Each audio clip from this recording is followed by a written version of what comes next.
ये प्रॉब्लम मेरे साथ भी हुई थी। जब मेरा एथिक्स का एग्ज़ाम था तो मतलब थोड़ा सा मुझे हेल्थ प्रॉब्लम हो गई थी। इसलिए मैं कहूँगी कि आप मतलब मुझे जो लगा कि हमें 6 आवर्स के जैसे मेंस आए तो हमें 6 आवर राइटिंग की प्रैक्टिस कर लेनी चाहिए, क्योंकि जो लोग सोशल मीडिया यूज़ करते हैं वो भी लोगों को डिस्ट्रैक्ट करता है, तो इसमें कुछ प्रॉब्लम आई कभी?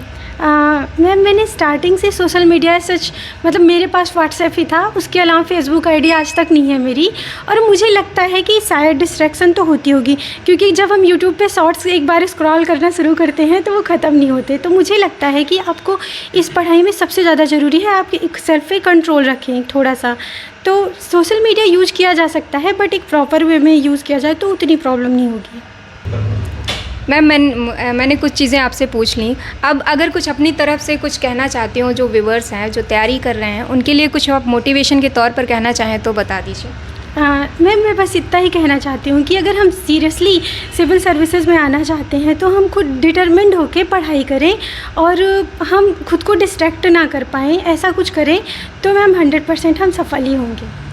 नमस्कार साथियों, यूपीपीएससी डेली न्यूज़ में मैं आपका स्वागत करती हूं। मैं हूं अलका पांडे और हमारे साथ हैं यूपीपीसीएस 2021 में सेलेक्ट हुई श्रद्धा मिश्रा। अपने बारे में थोड़ा सा बताएं मैम। जी मैम, जैसा कि आप जानती हैं मेरा नाम श्रद्धा मिश्रा है। मैंने यूपीपीसीएस में ये मेरा फर्स्ट अटेम्प्ट था और मैम मुझे डिस्ट्रिक्ट बैकवर्ड वेलफेयर ऑफिसर की रैंक मिली है। अच्छा, और एजुकेशनल बैकग्राउंड के बारे में बताएं थोड़ा। यस मैम, मैंने मैम अपना ग्रेजुएसन बीएससी में किया है। अच्छा, डॉक्टर राम मनोहर लोहिया अवध यूनिवर्सिटी से। अच्छा। और फिर फैमिली के बैकग्राउंड के बारे में बताएं थोड़ा, भाई बहन मम्मी पापा सब लोग के बारे में। मैम मेरे फादर हाई कोर्ट में लॉयर हैं, मेरे भाई मैम मैकेनिकल इंजीनियर हैं और दीदी होम मेकर हैं, मम्मी होम मेकर हैं। किसका सपोर्ट रहा यहाँ तक की जर्नी में सबसे ज़्यादा? मैम इस पूरी जर्नी में मेरी पूरी फैमिली ने मेरा फुल सपोर्ट किया है, तो सभी का सपोर्ट रहा है। अच्छा, तो प्री की स्ट्रैटेजी के बारे में थोड़ा बताएं कि कैसे प्री की तैयारी की जाए, जो लोग अभी नए व्यूअर हैं या जो पुराने भी देख रहे हैं उनके लिए थोड़ी हेल्प हो जाए। मैम प्रीलिम्स के लिए सबसे इम्पॉर्टेंट है कि आप प्रीवियस ईयर क्वेश्चन पेपर अच्छे से देख लें और उसका सिलेबस वाइज आप देख लें कि कौन से टॉपिक कितने ज़्यादा आ रहे हैं, और उसके अलावा मैम स्टैटिक टॉपिक और करंट अफेयर पे आप अच्छे से नोट्स प्रिपेयर कर लें और उसे अच्छे से बार बार रिवीजन करें और टेस्ट सीरीज़ लगाएं बस। अच्छा, सी सेट के बारे में क्या है? सी सेट के लिए ऐसा मुझे कोई ख़ास प्रॉब्लम नहीं थी, बट हाँ ये है कि आप प्रीवियस ईयर क्वेश्चन उसके भी अगर सॉल्व कर लेते हैं तो आपके लिए इजी हो जाता है, मुझे लगता है। नोट्स वगैरह कैसे प्रिपेयर किए जाए प्री के लिए? हाँ, प्रीलिम्स के लिए नोट्स प्रिपेयर करने के लिए सबसे सही यही है कि हम PYQs को देखें अच्छे से और ये देखें जो इम्पॉर्टेंट टॉपिक हैं हम उसके मतलब कि ऐसे छोटे छोटे मतलब कि नोट्स प्रिपेयर कर सकते हैं। अच्छा, आपने पढ़ने के दौरान किसी वेबसाइट से कुछ सर्च किया हो पढ़ाई के लिए, या फिर किसी यूट्यूब चैनल का सहारा लिया हो, या किसी कोचिंग का, और किसी के नोट्स का क्या बेनिफिट हुआ वो बताएं। हाँ मैम, मैंने अपनी पूरी स्टडी सेल्फ स्टडी से ही कंप्लीट करी, तो लगभग मैंने इंटरनेट और यूट्यूब इन सब चीज़ों का काफ़ी ज़्यादा यूज़ किया अपनी पढ़ाई में। तो मैम मतलब इन सब चीज़ों को अगर हम अच्छे से प्रॉपर वे में यूज़ करते हैं तो काफ़ी हेल्पफुल रहते हैं। जैसे कि मैम मैंने करंट अफेयर के लिए दृष्टि IAS की वेबसाइट फॉलो करी थी, और मैम मैंने जो वो मॉडल आंसर होते हैं मेंस के उनके लिए मैंने फॉलो करा था IAS बाबा। वहाँ पे उन्होंने मॉडल आंसर बड़े अच्छे से प्रिपेयर करके देते हैं, तो उससे हमारी अच्छी प्रैक्टिस हो जाती है और हमें कंटेंट भी अच्छे मिल जाते हैं। और यूट्यूब में भी मैम जैसे अनअकैडमी में पर मैंने बहुत सारे जो है लेक्चर अपने स्टैटिक वाले देखे थे, तो इस तरह से मैम मैंने पढ़ाई स्टार्ट करी थी। अच्छा, तो ये प्री हो गया, सी सेट हो गया, फिर मेंस के लिए कैसे प्रिपरेशन किया आपने?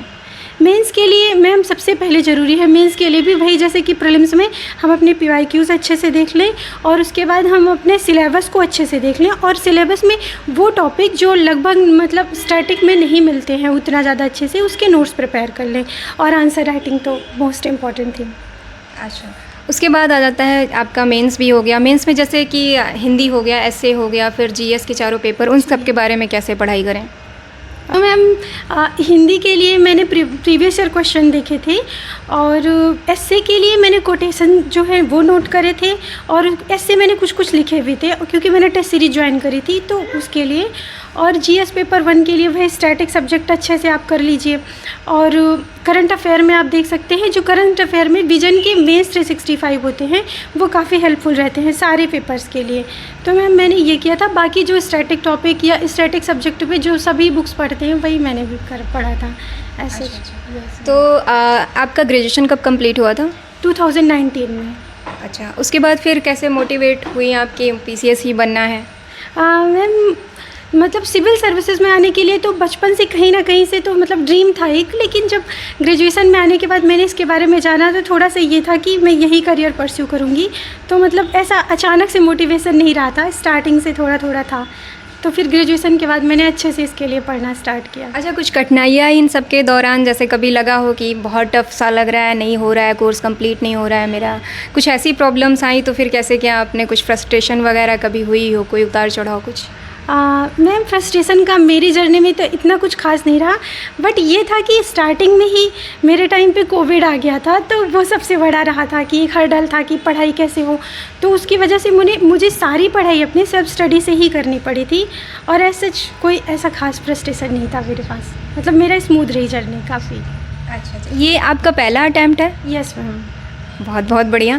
अच्छा, इसके बाद फिर आ जाता है इंटरव्यू का। इंटरव्यू में क्या करें, कैसे करें, ड्रेसिंग सेंस के बारे में बताएं अगर कुछ ऐसा होता हो, या फिर इंग्लिश हिंदी का कुछ वहाँ पे प्रॉब्लम हो, क्या चलते हैं इंटरव्यू के दौरान, क्या चीज़ें लोग जानना चाहते हैं कि कैसे इंटरव्यू फेस किया जाए, उसके बारे में बताएं। मैम इंटरव्यू के लिए मुझे लगता है यूपीपीसीएस में उस तरह से नहीं है जैसा यूपीएससी में है, क्योंकि यूपीएससी में हमसे कॉन्सेप्चुअल क्वेश्चन पूछते हैं, और जहाँ तक मुझे यहाँ पे लगा फैक्चुअल क्वेश्चन ज़्यादा पुटअप होते हैं हमसे। और इसके साथ ही साथ यहाँ पे यूपीपीसीएस के इंटरव्यू के लिए, क्योंकि उनको बस हमारे एजुकेशनल क्वालिफिकेशन के बारे में ही पता होता है, तो हमें चाहिए कि अपना हम ग्रेजुएशन के सब्जेक्ट को अच्छे से एक बार प्रिपेयर कर लें, ऑप्शनल, करंट अफेयर और कुछ सोल्यूशन को बेस्ड क्वेश्चन, तो मतलब स्मूथली हो जाएगा। इसका कुछ खास इंटरव्यू में मतलब कोई ऐसी स्ट्रेटजी नहीं होनी चाहिए। अच्छा, ऑप्शनल के बारे में बताएं कि कैसे प्रिपेयर किया जाए। मैम मेरा ऑप्शनल फ़िलासफ़ी था, तो जो थोड़ा सा टफ भी होता है, बट मैंने उसको भी मतलब सेल्फ स्टडी से ही प्रिपेयर करा था। उसके लिए मैंने प्रीवियस ईयर क्वेश्चन पेपर के सारे मॉडल आंसर एक बार बना लिया था, और मैंने मैम 2-3 कोचिंग थी, जैसे पतंजलि IAS की मैंने नोट्स, प्रिंटिंग नोट्स सब वो प्रेफर करे थे, और निश्चय IAS के मैंने क्लास नोट्स प्रेफर करे थे।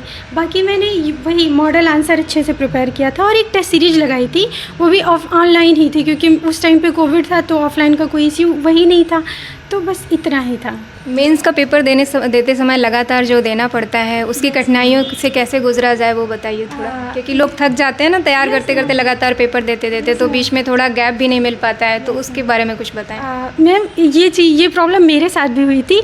जब मेरा एथिक्स का एग्ज़ाम था, तो मतलब थोड़ा सा मुझे हेल्थ प्रॉब्लम हो गई थी, इसलिए मैं कहूँगी कि आप मतलब मुझे जो लगा कि हमें 6 आवर्स के जैसे मेंस आए, तो हमें 6 आवर राइटिंग की प्रैक्टिस कर लेनी चाहिए, क्योंकि वहाँ पर अचानक से हम 6-6 घंटे 3 दिन लिखते हैं, तो हमें हेल्थ इश्यूज़ हो जाते हैं। इसके लिए और थोड़ा सा एनर्जी बूस्ट लेके ही हम जाएं। अच्छा, जो एकेडमिक्स की जो आपने पढ़ाई की, हाई स्कूल, इंटरमीडिएट और ग्रेजुएशन, उसके परसेंटेज वगैरह क्या थे? मैम मेरा यूपी बोर्ड था। तो 10th में मेरे 87.89 परसेंटेज थे, और 12th में 84% थे, और ग्रेजुएशन में मेरे 57। बहुत बढ़िया।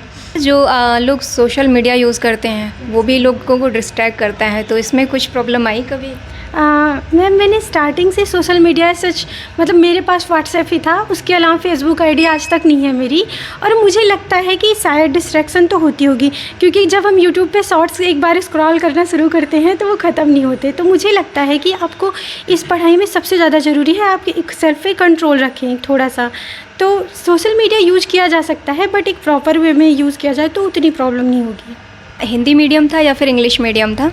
हिंदी मीडियम। अच्छा, पीसीएस बनने के बाद जो खुशी हुई, उससे पहले कभी बहुत ज़्यादा खुशी हुई हो, किसी बात पर कुछ हुआ हो तो वो बताएं, या फिर बहुत कभी बुरा लगा हो? खुशी का मैम शायद मुझे याद है कि सबसे पहली खुशी रही होगी जब 10th का रिज़ल्ट आया होगा। सबको होती है। यस मैम शायद, और उसके बाद तो फिर यही रहा जब मेंस का रिज़ल्ट आया। अच्छा, पीसीएस जैसे आपको पता चला कि आप बन गई, तो सबसे पहले आपने किसको बताई ये बात? तो मैम सबसे पहले मैंने अपनी दीदी को बताया था, क्योंकि वो यहीं थी उस टाइम पे। Yes ma'am. लोग काफ़ी व्यूवर्स हैं, वो जानना चाहते हैं जैसे पोस्ट प्रेफरेंस हुआ, वो उसके बारे में कैसे फिल किया जाए वो बता दीजिए थोड़ा। पोस्ट प्रेफरेंस के लिए मैम मतलब कि पहले आप देख सकते हैं कि जैसे कि आप पहले SDM कर सकते हैं, फिर DSP, फिर आप ARTO, फिर आप DPRO, अच्छा, लोगों ने कमेंट्स में पूछा था कि जैसे एग्ज़ामिनेशन हॉल में बैठे हुए हैं और प्री का पेपर दे रहे हैं, तो उस समय क्वेश्चंस कैसे अटैम्प्ट किए जाएं जब हमें मतलब हमने कुछ तो कर लिया, अब लग रहा है 2-4 नंबर हमारे कम पड़ रहे हैं, तो उस स्ट्रेटजी को कैसे करें? जैसे नेगेटिव मार्किंग्स को भी लेकर के लोगों में दुविधाएं रहती हैं, तो उससे कैसे सही करें? मैम, इसके लिए सबसे ज़्यादा ज़रूरी है कि आप जब एक बार वो हॉल में जाएं, एग्ज़ामिनेशन हॉल में, तो आप सबसे पहले देख लें, एक बार पूरा पेपर आप देख लीजिए अटेम्प्ट करने से पहले, क्योंकि कभी कभी ऐसा होता है स्टार्टिंग के पेपर बहुत टफ होते हैं, जहाँ से हम देख के ही उसे बहुत ज़्यादा वो जाते हैं कि अब हमारा कैसे होगा। तो एक बार आप पेपर देख लीजिए और आपको ये लग रहा है कि 3-4 क्वेश्चन शायद मेरे हो जाएँ, तो आप एक बार पेपर जो आपने क्वेश्चन नहीं किए वहाँ पर देखिए, क्योंकि कुछ गेस वेस किया जा सकता है, तो आप वो कर सकते हैं। क्या होता है कभी कभी हम लोग पढ़ाई कर रहे हैं और फिर बोर हो जाते हैं, थोड़ी देर बाद नहीं मन लगता है कि नहीं पढ़ पा रहे हैं, तो उस दौरान एंटरटेनमेंट के लिए, एनर्जी बूस्ट के लिए क्या करें हम? मेरा सबसे अच्छा तरीका रहता था कि मैं हिंदी पोएट्रीज़ पढ़ती थी, और उसमें भी खास करके मोटिवेशनल पोएट्रीज़, और उसके साथ शॉर्ट मूवीज़ देखना। अच्छा, अपनी हॉबीज़ के बारे में बताएं थोड़ा। मैम, यही है मेरी हॉबी भी, मतलब reading and writing, Hindi poetries and short movies. अच्छा, कभी एकदम बिल्कुल फ्री बैठी हो, फिर कुछ लिखना विखना, पढ़ना, सुनना, कुछ क्या पसंद है? यस मैम, मुझे पढ़ना पसंद है। अच्छा मैम, मैंने कुछ चीज़ें आपसे पूछ ली। अब अगर कुछ अपनी तरफ से कुछ कहना चाहती हूँ, जो व्यूअर्स हैं, जो तैयारी कर रहे हैं, उनके लिए कुछ आप मोटिवेशन के तौर पर कहना चाहें तो बता दीजिए। मैं बस इतना ही कहना चाहती हूँ कि अगर हम सीरियसली सिविल सर्विसेज में आना चाहते हैं तो हम खुद डिटरमिन्ड होकर पढ़ाई करें, और हम खुद को डिस्ट्रैक्ट ना कर पाएँ, ऐसा कुछ करें तो मैम 100% हम सफल ही होंगे। मैम, आपने हमें अपना इतना कीमती समय दिया, उसके लिए बहुत बहुत धन्यवाद। हम सभी आपके उज्जवल भविष्य की कामना करते हैं। Thank you very much ma'am. जैसा कि आपने देखा, पीसीएस में जिस तरह से वीडियोस हम लोग डाल रहे हैं, तो इस तरह की वीडियोस और आपको मिलती रहे, इसके लिए चैनल को सब्सक्राइब कर लीजिए, बेल आइकन को प्रेस कर लीजिए। अच्छी लगी वो वीडियो तो ज़रूर लाइक कीजिएगा, कमेंट बॉक्स में अपनी सजेशन हमें भेज सकते हैं। बहुत बहुत धन्यवाद।